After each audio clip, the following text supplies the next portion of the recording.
Welcome to heCast, the official podcast of He Changed It. My name is Mike Chisholm, and I am very excited as always. I think that's kind of my opening tagline every time I do one of these damn things is that I come on here and I talk about how I'm very excited.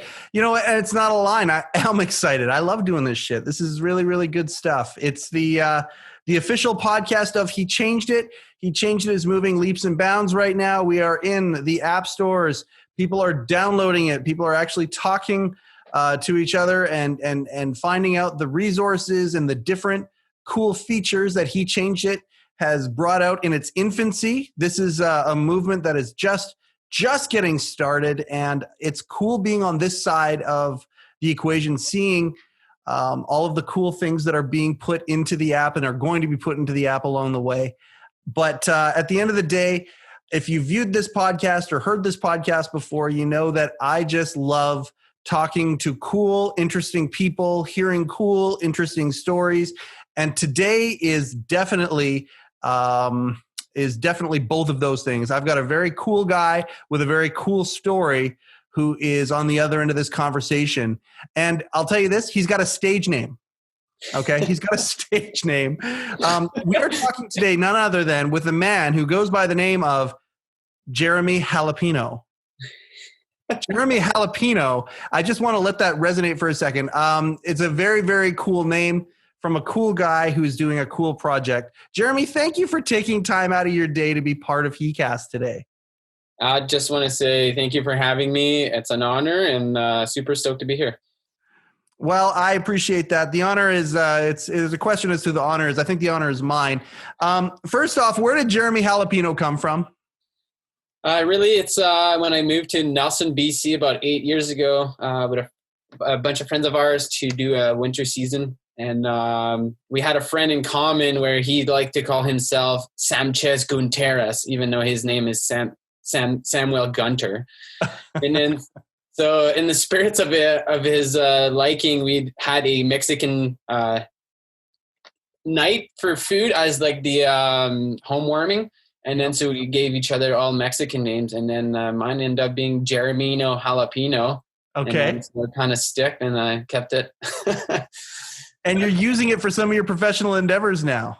Yeah, I just put it on Facebook. And for me, it became a way of like moving forward from growing out in Quebec and moving out west and becoming who I was at the time. And it's just a lot of change and it's like solidified this new person I was becoming. And I was really enjoying the jalapeno. I thought it was pretty spicy.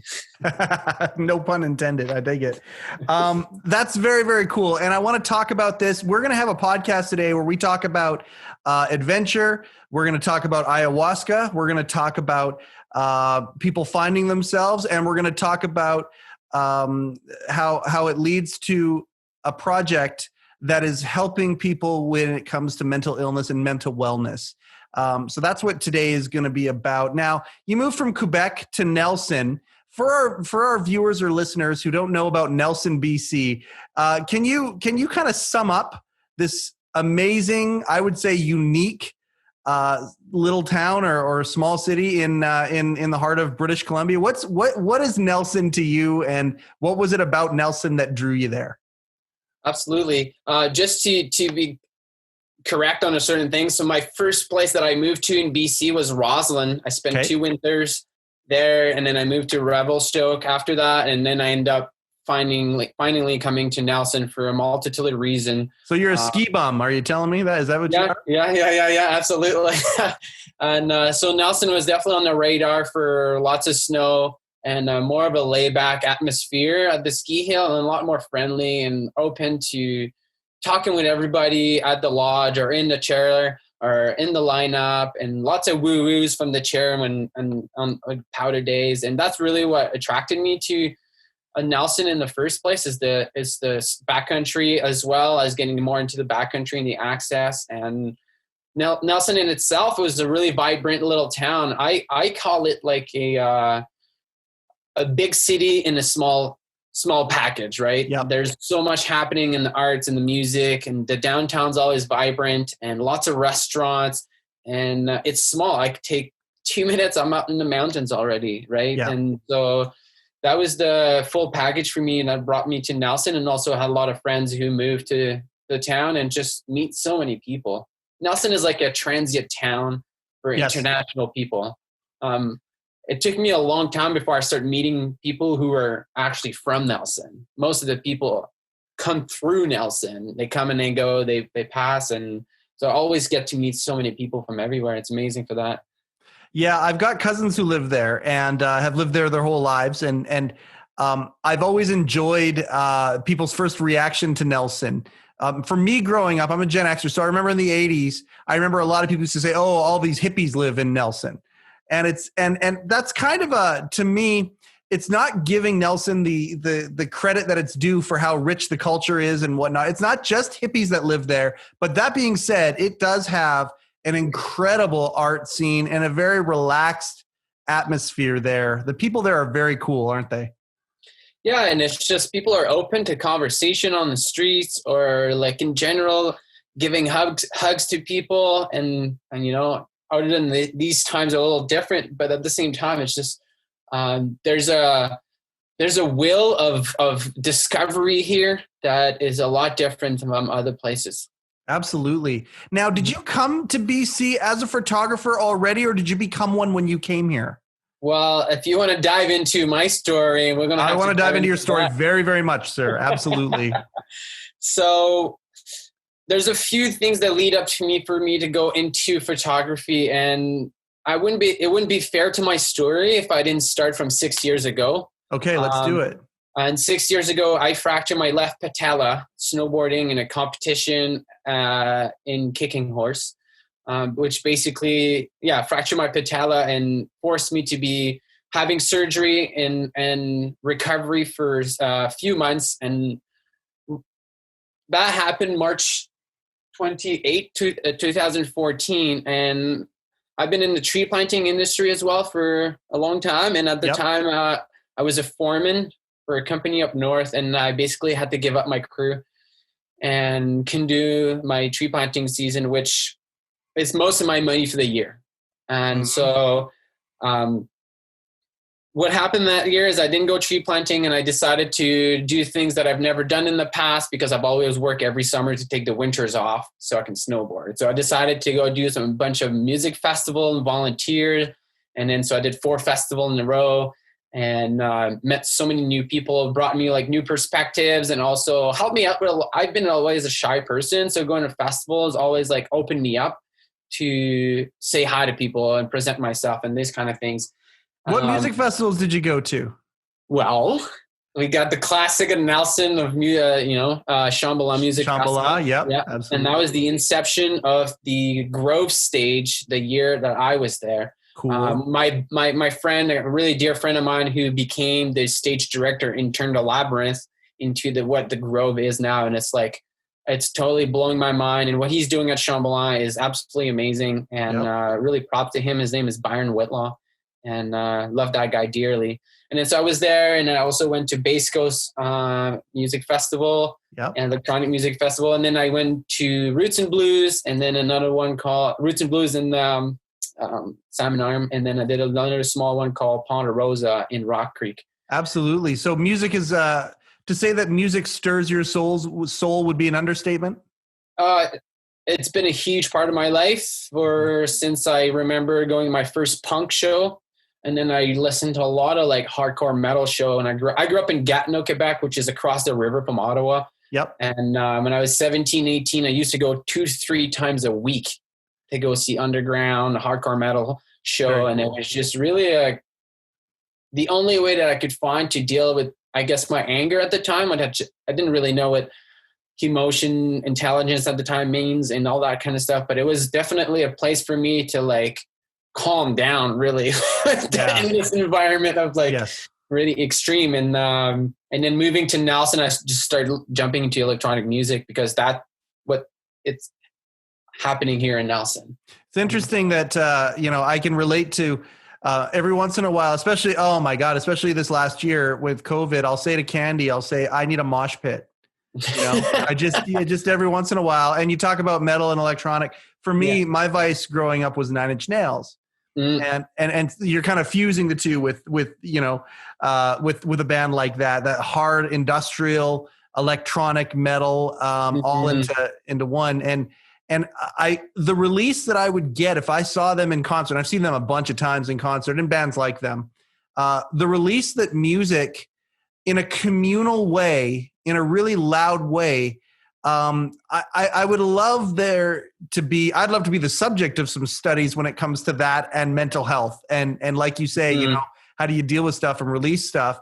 And you going to these 4 music festivals or 6 music festivals in a very short period of time, what kind of impact did that have on you at that point during your journey?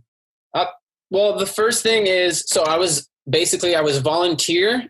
Yeah. And participating in the festival for about 2 months period. I was volunteering for a month at Shambhala, just building the new stage. And then I went to 4 weekends in a row. And to me, it really brought into my imagination, creation, and what ifs, what are possibles. And also at the time, like some inner work. Cause I spend a lot of time with friends, but I piece out on my own a lot. I just go and wander on myself, and I like to travel and see things on my own. So I would spend actually a lot of time by myself at the festival, just exploring and observing. I've always been fascinated by observing people's interaction with each other, and also all the artwork in like a place like Shambhala was just everything. Was absolutely amazing. And so for me, it opened me up to a lot of whatever possibilities here, and it's like, maybe I could work in a festival year round.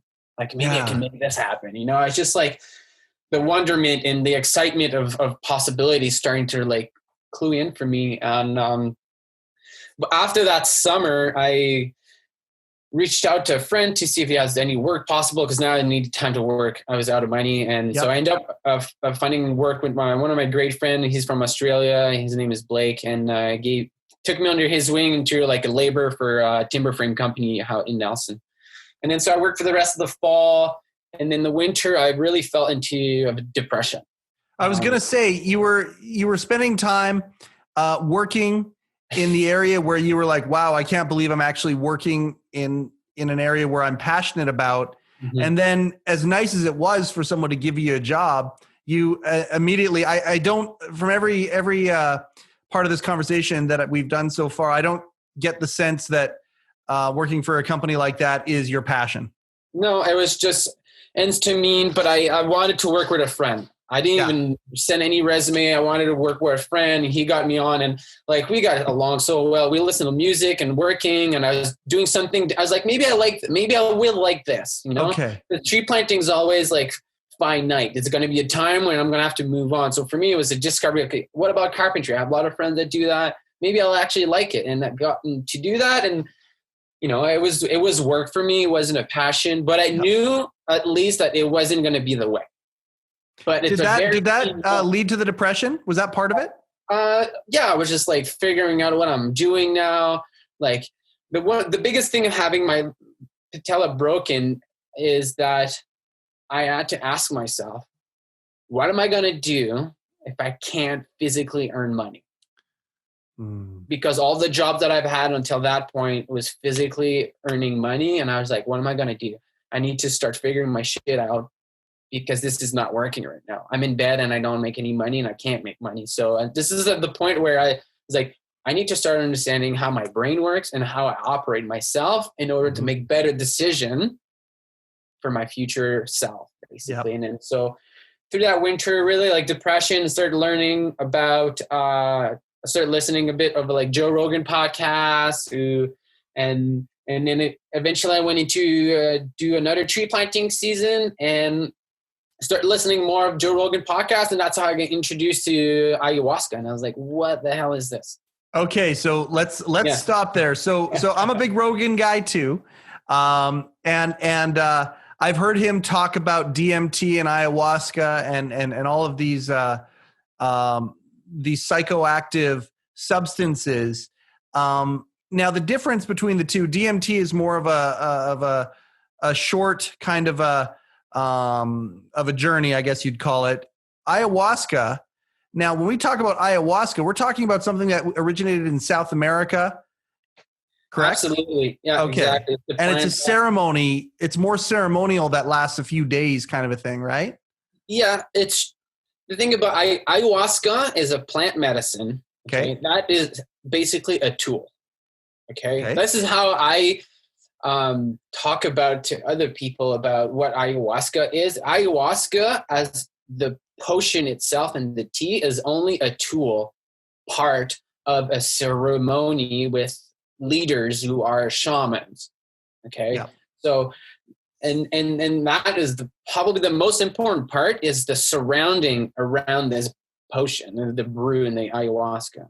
The people that are going to be there on the floor with me or other people is the most important part, because these are the teachers. They are using ayahuasca as a tool to help me.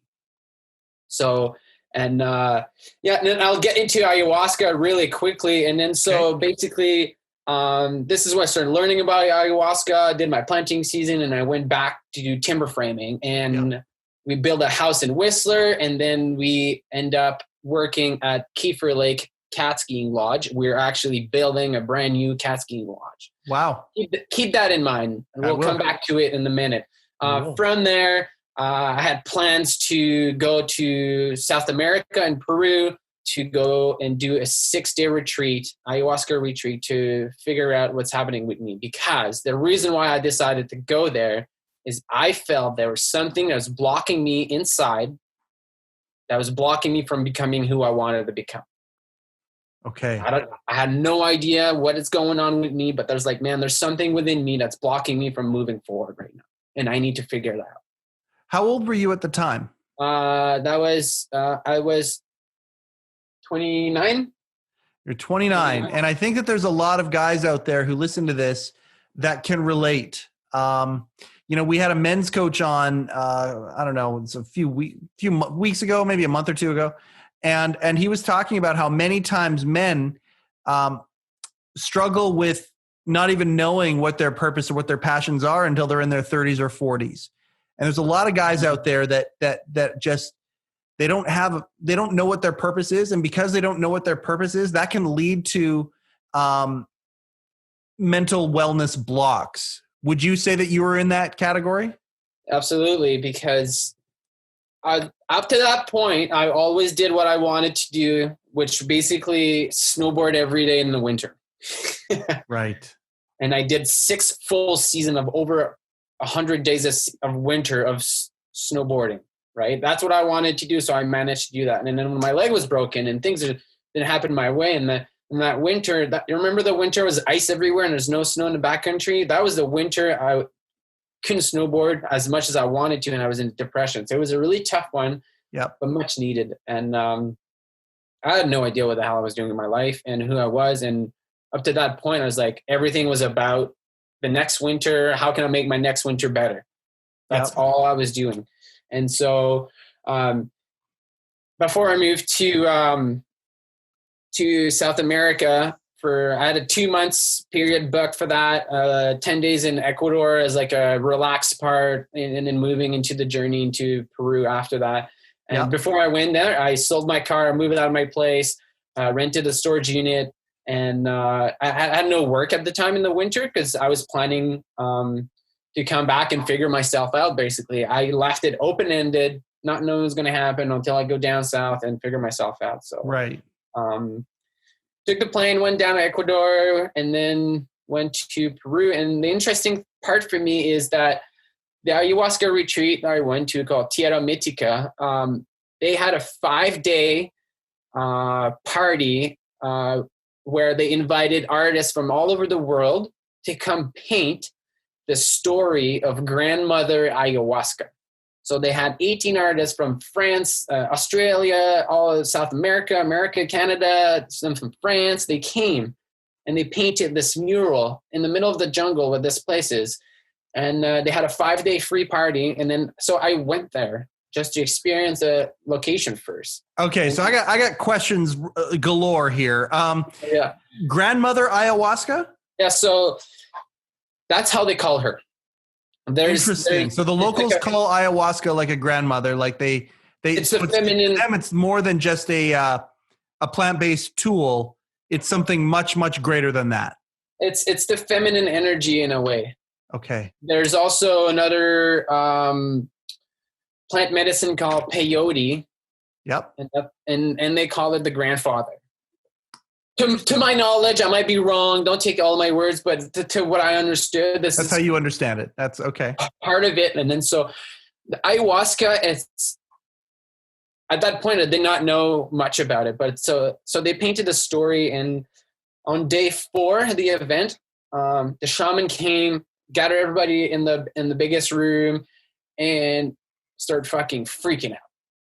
And like and when anger, like talking really loud and being like sweating and like acting all fucking crazy, and just like there's something going on, there's something that happened, something needs to be done, and he's just going on and going on and going on and going on. And then at that point, I'm like, these guys are fucking crazy. Like, I'm not fucking staying there. What did I get myself into? I was like, fuck that. I'm packing my shit and I'm leaving. So I went back to my room, packed my bag, and I was ready to walk down this 26-kilometer road in the middle of the jungle, midday, while as I walk right by the building where they were, because it's only a mosquito screen that separates the outside to the inside, and then so I could hear everything. Right. When I walked by the building, the atmosphere was calm. People were having a normal conversation, and I was just like, well, wait a second, what happened here? Why is there no more yelling and talking loud and acting crazy? I was like, what's going on? And at the same time, this is exactly when I asked myself, what are you doing? What am I doing right now? Am I really willing to walk down this road and never look back? Or I'm going to start facing my problems?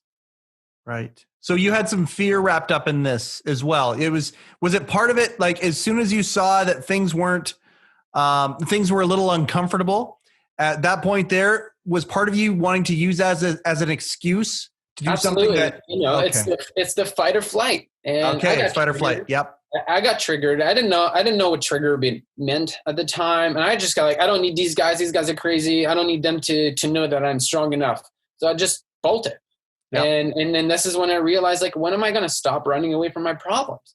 I came all the way to Peru to figure it out. And I'm ready to walk out of here on a 26-kilometer road. And where am I going to go? Right. Where am I going to go? The 26-kilometer road is to the highway. The town is not even near that. Yep. And I was just like, man, I need to really figure my shit out. Yep. And then so I decided to stay. And instead of doing a 6-day retreat, I wanted to do the 12-day retreat, where it's a full transformational retreat. So you doubled down. Yeah. I'm like, there's more to my story right now that I don't know about, and I need to figure it now. And then with a 6-day retreat, I'm only going to be flirting with something instead of like getting down to like, let's fix this. Like, this is tough. This is amazing. I'm so compelled. I'm going to put this on pause for a second because I do want to ask you one question. You guys had a 5-day party to celebrate, or a 4-day party to celebrate grandmother ayahuasca, but you're in the middle of nowhere with mosquito nets being your only walls. What did that party look like? Like, it wasn't, I wouldn't imagine it was DJs and turntables and shit like that. Like, what kind of party was what did it look like? So basically all the artists had 5 days to paint they're giving a side of the wall, and and then so eventually over the days they start merging their painting together. At first they all had lines, and then eventually as they work, they start working together.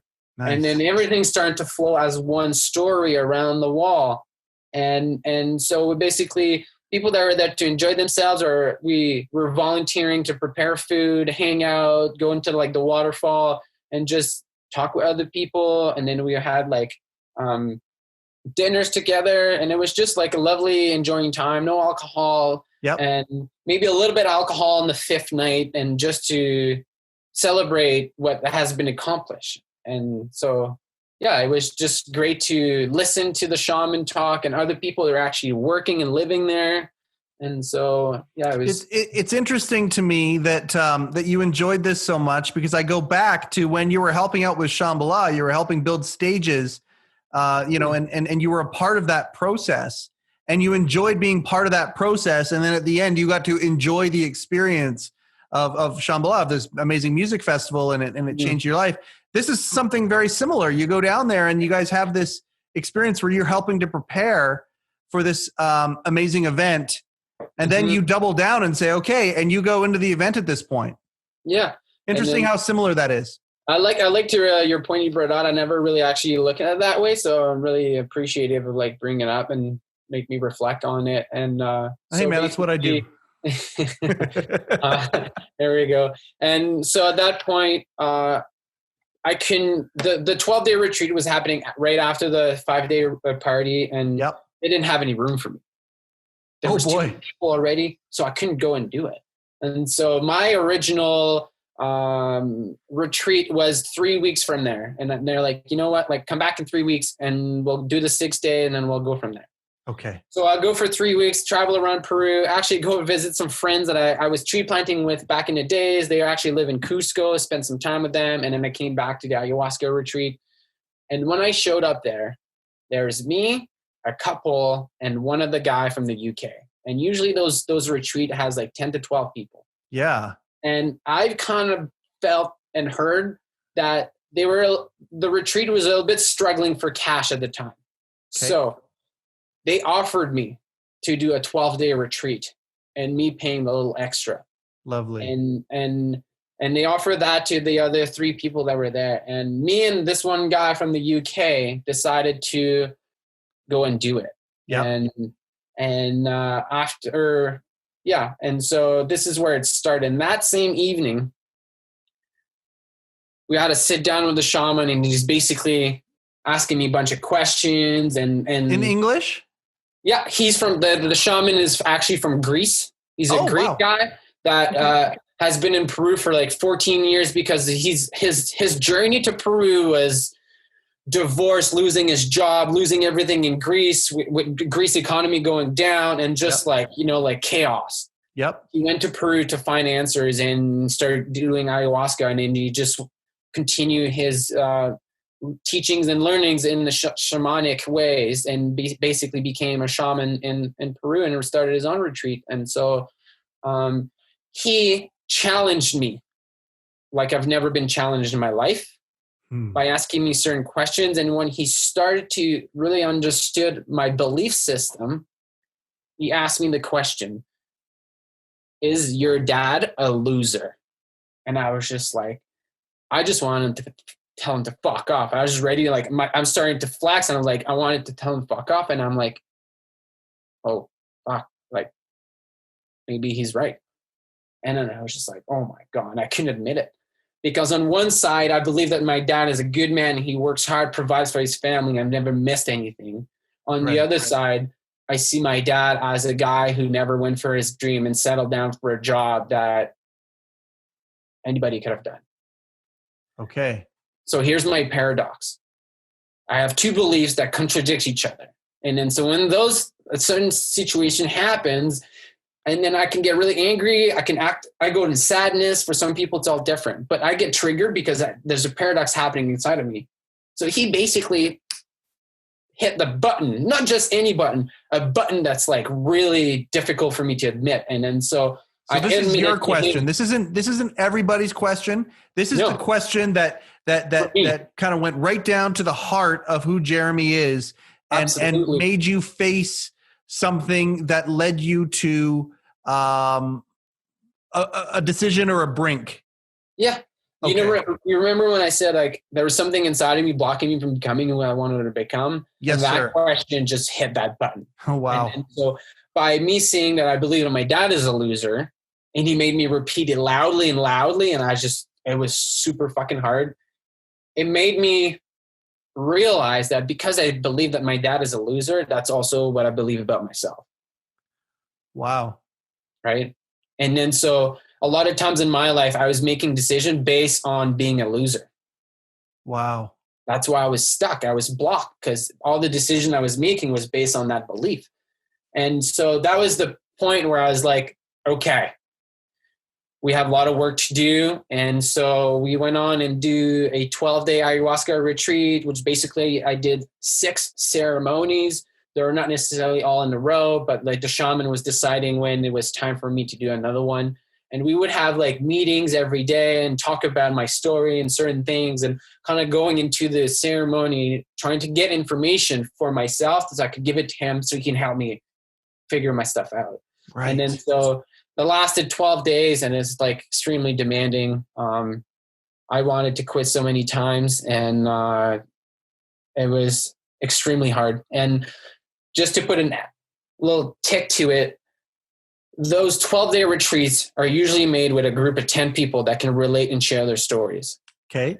After one day, the guy from the UK basically quit his 12-day retreat, and I was the only person doing a 12-day retreat, which is the only person that has done that at that retreat, which is extremely more difficult because I can't gauge myself on other people's stories and listening to their stories and finding similarity and connecting with other people. So it was very different, very difficult. And the second biggest takeaway I got from myself from that ayahuasca retreat is to go towards my fears and my resistance because it means something to me.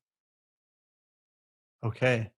So shifting my perspective on what fears actually means. Fear is not something, I'm afraid of this, I'm not going to do it. No, fear means like there's something there that means something to me, and I don't know what it is. That's why it's scaring me from accessing a deeper part of myself, the unknown. And so when I came back to, and by the way, when I decided to do the 12-day retreat instead of the 6-day retreat, I had to cancel flights because I was on my way to Costa Rica to Envision Music Festival, which is another electronic music festival on the beach in Costa Rica. And I had friends there, and I had to cancel all of that in order to stay in Peru. So you gave up to do this. I want to talk a little bit about, because we've kind of glossed over, not glossed over, but we haven't gone into the actual ayahuasca itself. Now, you get brought to this brink talking about the issues that you have when it comes to your mentality about your upbringing, your father, this mentality that or mindset that you've created and taken with yourself your whole life. So the table is set. The next day or a day or two later, out of 12 days, you went through the ceremony of actually taking the ayahuasca in 6 times. Yep. What was that like? Can you taste it right now? When I say, do you remember it? Like what was it like? Yeah.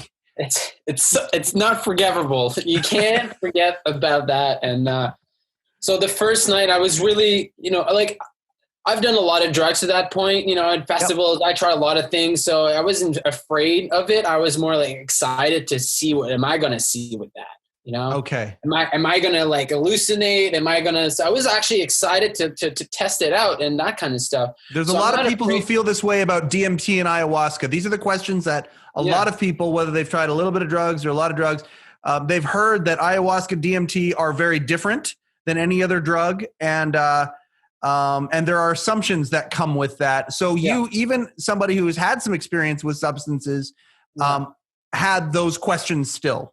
Yeah. And so for me, it's like, I don't know what I'm getting myself into. I have no example to test it against, except for, the times that I've done LSD or mushrooms and that kind of stuff. That's all I have to base it off. Right. And so was it anything like those things, or is it completely different? Well, the reason why it was different is because the setting was different. Right. I'm not partying right now. Right. I'm here to fight for myself and figure my shit out. Right. Right. So the setting is so completely different that I don't think I could compare them.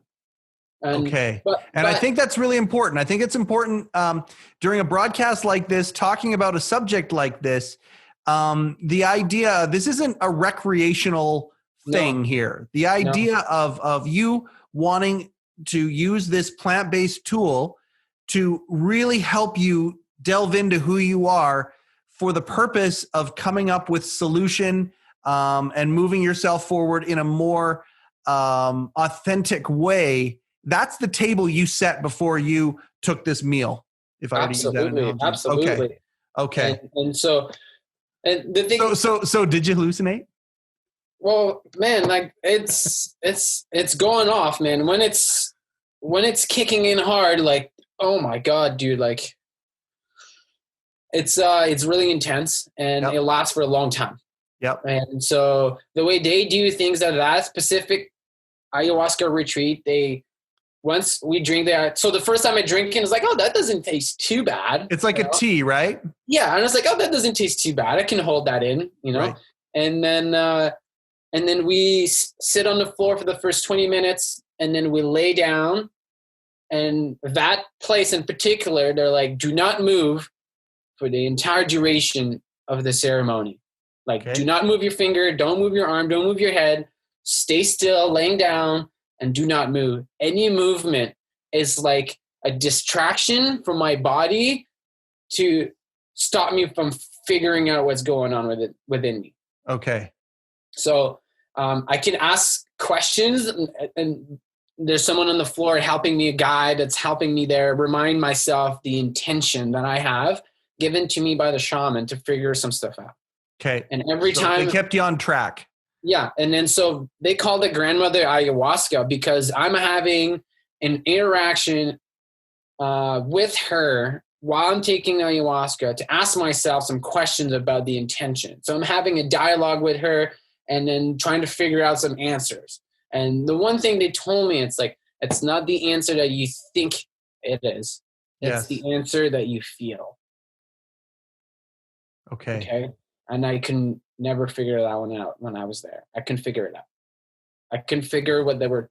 So every time I was trying to answer my question, and then that's what they were reminding me of. And I struggle a lot. I struggle immensely. Every time the ayahuasca were really starting to kick in, they call it going into la la land. Like I could see things flying and just like images popping really quickly. And I would lose my intention. I'd be like, oh my God, like just gone in a way. And it was really difficult for me to remember my intention. I will lose my intention oftentimes. And so I got reminded a lot of times about it. And I was challenged a lot. And also like meaning not moving for 6 to 6 hours plus, meaning like if I need to pee or shit, it is my choice to either get up and go do that or stay there and figure my stuff, because that is also a distraction. Right. So it's like challenges going to come in many different ways. And so I pissed myself numerous times during those ceremony. And then the last one, I basically shit myself. Yep. And that was a choice. I could have got up and gone to the bathroom and do it, or I could stay here and really give it all and try to figure out my stuff. So the theme that I keep hearing over and over about this predicament that you were in from a mentality standpoint is that you're being forced to move into your resistance. So any resistance that was there, including in this ceremony, there was resistance that you were encouraged to kind of lean into. So there's 2 words that you use that are different. First, you said forced, which wasn't true. Okay. And then you said encourage, which it is true. Okay, gotcha. Thank you for that distinction. Yeah, the thing is I always have a choice. Ah, okay. And we always do have a choice, don't we? And then so there's the question that the shaman answered, the question that people have been trying to answer for a very long time in human history is like, who am I? Right. Right? And his answer is, I am a being of choices. Okay. And that's it. By knowing that, that's who I am. I am a being of choices. I have choices. Always have choices. Right. And then so it was my choice to shit myself and figure my stuff, or is my choice to get up and be distracted again and not trying to figure my stuff. Okay, so that particular one was near the end. As you said. I guess now we're in these states of you're telling the story, and we're in the state of lucidness. Would you say that was a decision that was a good decision to make in the time? Like, was it one of those things where it's like, yes, I'm glad that I stayed in the fire, so to speak, or I'm glad that I leaned into the distance. and did you discover, was that sort of a saying, okay, you're letting go. Well done, Jeremie. Okay, now here's some insight. Here's some answers. So basically, I never found a concrete answer during any of my ceremonies about anything. And some people do. And I was frustrated that I didn't find it. So I thought I failed. I thought I didn't do it properly. I thought I didn't do it correctly. And I thought I failed because I didn't find it and I was still a loser. I feel that way when I meditate sometimes. And then somebody pointed out to me, no, there's no such thing as a bad meditation. It doesn't work that way. And gave me some deeper understanding about that stuff. And I just feel the need to share that as you just shared this too. Sometimes you don't get the point till later on. Oh, absolutely. And then so at the time I felt extremely confused, very angry, and unsettled about the fact that once I was done the ayahuasca retreat, they send me to town. I was like, what the fuck? Like, they're just sending me here like I'm supposed to figure it out? Because I don't know. I thought they fucked me. I thought they just fuck with myself so hard that I didn't know anything about life anymore. And I was like, I can't believe they're just leaving me here and like, off you go and do your own thing now. Because I'm so fucking confused and terrified. And I have no idea what to do right now. Okay. And then so I had to rebook flights, fly back to Canada, which I'm going to. No home, no place to live, no car, no job. And I had no money because I had to rebook flights. And no answers, seemingly. Seemingly. So I'm getting back to Canada.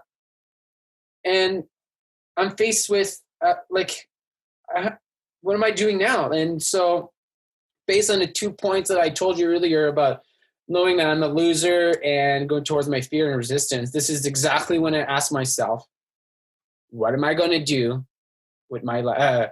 What am I the most afraid to do in my life right now? Right. And the answer was to go back to school, to photography school. Okay. And this is when I was like, holy fuck. That's what I'm doing. And then Did it hit you like a bolt of lightning, like a moment of clarity that was just so, you were so certain? The moment of clarity was that I was absolutely so terrified of it. That was the clarity. My feeling of it was so clear that was the biggest fear I had. It's not about doing the photography that was clear. It's the fear that was clear to me. Okay. So this was an emotional answer, not a rational answer. Right. So I went and chose what I felt. And that's exactly what they were asking me when I was on the ayahuasca retreat. It's not what you think it is, it's what you feel. And the feeling that they don't tell you what feeling is going to come up. Right. That's up to me. Yes. But the feeling was so strong, and to go bring it back to go towards my fears because it means something to me. This is when I was like, I got to do this. And I was absolutely terrified. And I just started applying to school. I didn't even read the curriculum of the school. I didn't care how much it's going to cost. I'm applying and I'm making it happen right now. Because if I don't do it right now, I will never do it. Right. And then so that was like March. And then in October, I was in school in Kelowna at Center for Art and Technology for a full year of school and photography. And I was terrified when I showed up there. There's 18-year-old kids, 19-year-old kids. And I was like, what the fuck am I doing here? Right. I was just like so scared and lost and just went on for the ride. And turned out that I'd graduated with the honor for student of the year, basically in my class. And at that point, I started to do the Men in Tubs photograph. A friend of mine sent me a photo of him in a tub, and I thought it was absolutely hilarious. And I was like, oh my God, I wanted to photograph more dudes in tubs. And then I want to talk about this here. This Men in Tubs that we're talking about here, where you've got a calendar. We'll show it here in a minute, but you've taken this idea of Men in Tubs, and I'll look at the mission statement. Men in Tubs creates a world of vulnerability, connection through artistic human experiences. But it didn't start that way. It started with a buddy of yours sending you a hilarious picture of a dude of him in a tub. Absolutely. And so, and the calendar you're having in your hand right now is the second year of doing it. So you're in year 2 of this. Okay. So what is this project exactly? What did Men in Tubs evolve itself into? So at the time, it was a personal photography project of mine that I just needed to complete for myself. And as I shot the calendar 2 years ago, one of the guy in the calendar is like, hey, maybe you should raise some money for charity. And I was like, that's a great idea. And then since coming back from the ayahuasca and then settling myself back into Nelson, I randomly met this one guy named Nate Fisk, who it was at Camp Festival in the middle of the night in the dance floor. This guy beside me is like, hey, man, you're Jeremie Jalapeno. I'm like, who are you? And he's like, my name is Nate, and I was at the same ayahuasca retreat you're at after you showed up. No shit. I was like, this is crazy. He was there for 3 months. And so he heard so many stories about me because I live in Nelson, and he also lives in Nelson. Right. And so he actually came to the festival to meet me, and it just happened. And he invited me to come to the Nelson Men's Circle. I don't know if you're familiar with men's circles or. I'm not. So a men's circle is a place where men can go to feel supported, give support, learn how to connect with feelings and emotions, and how to interpret them, and also heal past trauma with trained facilitators. Fantastic. So he invited me in, and I started doing because the ayahuasca was a one-time thing, and I never really had support after that. But the men's circle meets weekly, and I just start going there weekly, and I just start doing some work, personal work, and just diving into vulnerability and things that scares me, things I'm ashamed of. And then what do you get out of that? Just jumping into that. I'll get back to the calendar in a second, but diving into vulnerability and talking about these things. We've talked a lot about that on heCast along the way here. What do you get out of doing that? So for me, jumping into vulnerability is, again, following my fears. Okay. And what's the outcome of doing that? Because there's a lot of guys out there. I got to tell you, you were one of them. I've been one of them. I've got friends. The idea of leaning into those things that are resistance or fear, things like that, and then becoming vulnerable. What's the outcome from doing that? What's the freedom? What is it worth doing it, and why? For me personally, when the first circle I ever attended, the first question that went around for one of the round is, what am I the most afraid to tell people right now at the circle? And then I knew exactly which was the answer because that was the one that's scaring me the most. And then so by trying to even say that to the people that were there, I can even put words together because since I was 19, I got herpes. I'm the second person I've ever had sex with. And I've been so ashamed of that. And I told myself, I'm going to die with that secret no matter what. Nobody's going to ever know about this because I'm so ashamed of it. And then so that's exactly what I jumped into at the circle. And every time we had something similar at the circle, I started talking about it and talking about it and talking about it. And it stopped having power over me. So every time I have an opportunity to talk about herpes, now I fucking do it because I own it. If I don't talk about it, then it starts taking power over me again. My doubt's starting to go higher. And then so with that in mind, last year I did an event in Nelson. It was called Men in Tub Exposed. And I talked on stage about my herpes. And I basically broke the silence in front of all my friends. And I recorded it and I put it on YouTube even. Oh, shit. Yeah. So to the answer of the question, for me, it takes away its power. If you go lean into your fear like that and you do that and you become vulnerable, it takes away its power. Yeah. I have to continuously jump in an opportunity to talk about it or to do those things that are vulnerable because it actually frees me. And I become way more strong and confident and powerful when I can talk about the things that I'm the most ashamed of and the most guilty about. Wow. Because that guilt and that shame does not grow. It only grows in the dark. As soon as I open it and talk about it, it cannot grow more. It needs the darkness to grow where no one's going to talk about it. I could roam as much as I want and just expand. But as soon as there's a light shine on, it's like, okay, what are you, Shane? Like, what do you do in my life? And it's like, oh shit, I tried to make you feel like a loser again. Right. That's what I'm here for. And like, I'm done with being a loser. So you're going to show up or you're going to go hide somewhere else. Super compelling. And I got to tell you, I'm going to throw some massive props your way, but because I can tell you that a lot of people in my life, a lot of people, myself included, really have a hard time getting over that hill and throwing out, you talk about shame or things like this as almost like it's a vampire. And if you just throw it out there, it's like throwing the shades open and watching it shrivel away. Sometimes opening those curtains, that is a tough fucking thing to do, man. Absolutely. And I got to give you some massive props for taking the strength and having the strength to do that. Is there a way or two before we get into the calendar? I want to show the calendar and I want to promote it a little bit because it's such a cool project. So and then we'll close it up. I told you it was going to go by fast. I know. There are guys who are listening to this podcast right now who are sitting in the dark with a fear, whatever that fear might be. Yours was a condition that many would call maybe embarrassing, whatever. There are people who are maybe suffering through, maybe they're a victim of something. Maybe they themselves have done some things that they're not proud of.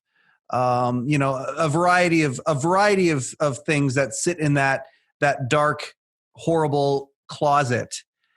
Do you have some advice?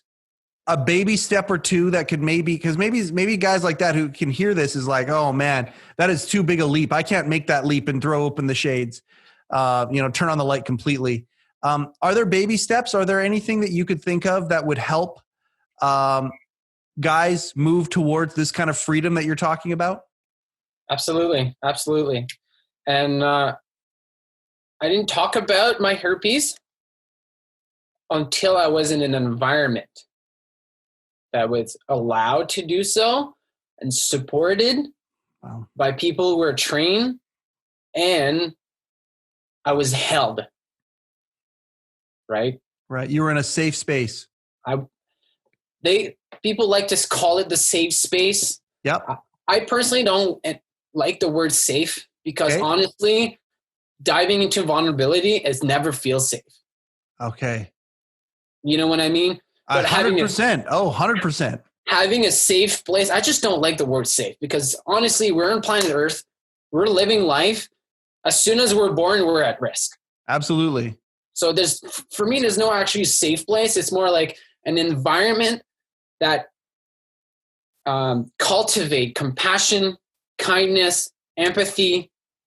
Those type of environments can grow something else inside of myself and other people that nobody knew ever they could do it because they've never been put in an environment where that is what flourishes. I gotta tell you right now, man. If my wife were in the room right now, she's not. She's on they're planning a video that they're going to be doing for He Changed It here because, as you know, He Changed It's in its infancy and we know the potential. I can tell you right now, if my wife were in the room right now hearing you talk, she'd have a tear coming down her face because that is exactly what she and her partners are trying to make He Changed It. Yeah. That's exactly it.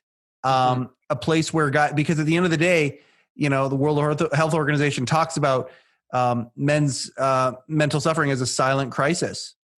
It's a silent crisis that's happening. And I'm so grateful that there are people like you in this world who are willing to share their stories and talk about this because that right there creates that environment that you're talking about. You doing that is helping to create that environment for somebody in their mind. Absolutely. And the thing is, that environment of the men's circle that I went to would not be possible if any of those men didn't show up. Right. So, right. There's a lot of times, especially in the last few weeks, for me showing up at the circle, I'm like, I don't want to go right now. I was trying to find any excuses not to go. Yeah. But if I don't show up and other guys don't show up, and there's one guy that really needs help and he's showing up, he doesn't have that environment where he can actually go and plant the garden that he wants to put and cultivate it. We need each other in order to create an environment like that, right? And so I owe it to all those guys that are showing up every week at the circle. I owe it to them. I owe it to the founder who started that circle 4 years ago when he was by himself here in Nelson and wanted connection, wasn't able to find it. So he started it. There were 2 guys for a while, and then eventually there were 4 guys for a year plus. And then there was like 6 or 7, 8 guys for another couple years. And then boom, the circle went up to 30 guys last year. And right now we have 15 committed guys showing up most of the week, and changing their lives. And we are all changing each other's lives just by showing up. And sometimes I don't say much. I'm just there. But without me being there, I cannot grow this environment. Well, and Candy would definitely echo that part too about that's what he is that sometimes it's just being there. Sometimes they're just being a presence there that cares is a big chunk of the heavy lifting right there. You have you've taken this Men in Tubs idea and you've run with it, and mental health and mental illness and the solution for mental illness and mental wellness is something that is very close to you as you've gone through it. And so you've taken your artistic skills and you have created this calendar, and the entire calendar is a bunch of different dudes in a bunch of different tubs and a bunch of different environments. It is very cool. And you yourself, where are we here? Where's old Mr. April? Oh, there's Mr. April. Hey, you want to see some Jeremie Jalapeno? There's some Jeremie Jalapeno right there. Pretty great, man. You've created this calendar, and $5 of the sale out of each of these calendars goes to organizations that support positive mental health. Absolutely. And like last year, I donated to the Nelson Men's Circle. And then this year, I'm going to donate again to the circle, but there's going to be more sales. So I'm going to expand myself. And the calendar right now is being sold in 35 different stores across the province. That's awesome, man. And then so each stores that are selling the calendar in their community, like there's some in Kelowna, Vernon, Kamloops, all over the East Coast, East Kootenays. And then so my goal is to bring a little bit of money in each of those communities that are selling the calendars to something local for them. And I have bigger ideas to grow this in a bigger thing. And I'm like so honored that you guys are having me on tonight and today and to talk about this. And I just see the smile on your face right now. And this goes exactly back to the purpose that's written in the back. It's like most of those guys that photograph on there had to step into their vulnerability in order to take this photograph. The guy who's the month of June is another guy at the circle. And I challenged him. I challenged him to be in that calendar because he was terrified of being seen. Right. And I challenged him. He accepted. And he had to step over his fears in order to be on calendar. He's like, I've never done anything near my entire life to do something like that. Well, it also shows your skill as a photographer. I'm going to say it because you won't. You're too modest. When you describe the mentality of the man that this picture was taken, that is not at all what is on the page here. Phenomenal work. And boy, oh boy, whatever it is that you do to set his mentality at ease, he doesn't look nervous. He looks like I look at that and go, God, I wish I could do something like that. You know what I'm saying? Boy, oh boy, you did a good job with that. You know what? The thing is, imagine this. How do you feel about yourself when you're taking your hot bath? How do I feel about myself when I'm taking my hot bath? When you're taking a hot bath, like usually pretty relaxed and pretty grateful that I can actually have a moment. I mean, I live a pretty busy life, so pretty grateful that I can have a moment to do something like that and pretty relaxed. That's how I feel. Well, they're having a hot bath for most of them, right? So one guy seems like he's in a bowl of cereal. Yeah. It was hot milk. So it was hot milk. It was hot milk, was it? Okay. And by the way, this man here, his name is Ganesh, and he's the founder of the Nelson Men's Circle. Oh, there you go. Yeah. So I love the statement on the back. The men in tubs understand that being uncomfortable is an essential part of this calendar. Each man who decided to show up for the photo shoot was asked in some way to be vulnerable to the experience. absolutely. How do people get a hold of you? Because obviously, there's 35 places in the province of British Columbia, which is great. This podcast goes all over the world, all over North America. Anyway, we got listeners all over the place. Can people get you to send one of these things online? Absolutely. So menintubscalendar.com, and people could go online and order their calendar, and I'll ship it anywhere in the world. That's fantastic. Okay, so Instagram at Men in Tubs Calendar, and you are on the Instagram at Jalapenovision. Yeah, and that's Facebook. My photography. Go ahead. That's my photography, Jalapenovision photography. Okay, well, let's throw that out there too, because on Instagram, there's a lot of useless stuff on Instagram, but I think photographers are the ones who get a chance to make Instagram a really, really valuable place. I mean, my God, a good place to highlight a lot of your stuff as a photographer. Jeremie, I just want to say thank you so much. So jalapenovisionphotography@gmail.com. If you want to reach out to Jeremie, as the He Changed It heCast community gets built, we're going to have you spend some time there as well. And maybe you can show some cool pictures, maybe some outtakes from the calendar. Anybody out there who is a fan of Men in Tubs, whoever that might be, some beautiful, beautiful pictures, and also like to the idea of getting a calendar that might make you smile, but also might help some people, help some mental states out there. Please feel free to take a look at this and see if this is something for you. Order a calendar for somebody. And I just really appreciate you, Jeremie, for coming here, for being as vulnerable as you have been, and for sharing your story with us. I look forward to our next conversation, because I don't think that it's a coincidence that we've met either. Absolutely. I just want to say thank you so much. You've been an outstanding host. Love your input and how you frame everything with your wording. Very, very well played, sir. Aww. And well, that's what I do. I appreciate that, brother. Thank you so much. And as He Changed It is a labor of love, and there's a lot of love and that goes into it, and I feel that way about this show. So thank you very much to Jeremie Jalapeno for being part of easily the best name so far. Al Snow, probably the second best name. Al Snow was on here, the wrestler. But Jeremie Jalapeno, I think, takes the cake for the best guest name that we've had so far on heCast. That's another episode, everybody, for heCast, the official podcast of He Changed It. My name is Mike Chisholm. Thank you so much for being here. We will see you next time. Peace and love.